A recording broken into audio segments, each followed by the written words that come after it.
ফরিদপুরের ঐতিহ্যবাহী চন্দ্রপাড়া পাক দরবার শরীফের ওরস পাক এ শাহ চন্দ্রপুরী ২০২৫ যথাযথ ধর্মীয় ভাব গাম্ভীর্য ও শান্তিপূর্ণ পরিবেশের মধ্য দিয়ে অনুষ্ঠিত হয়েছে। ফরিদপুর জেলা প্রতিনিধি জাকিব আহমেদ জ্যাক জানান, বুধবার বাদ ফজর রওজা মোবারক জিয়ারত ও আখিরি মোনাজাতের মাধ্যমে বাৎসরিক ওরস উদযাপিত হয়।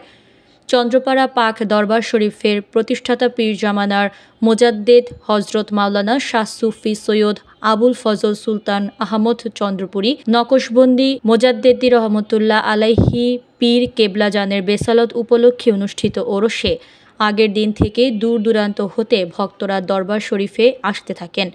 মঙ্গলবার বাদ জোহর থেকে পবিত্র কোরআন তেলাওয়াত, মিলাদ শরীফ, কিয়াম শরীফ, জিকির আজকার ও শরীয়ত তরিকত সম্পর্কিত ওয়াজ মাহফিল অনুষ্ঠিত হয়।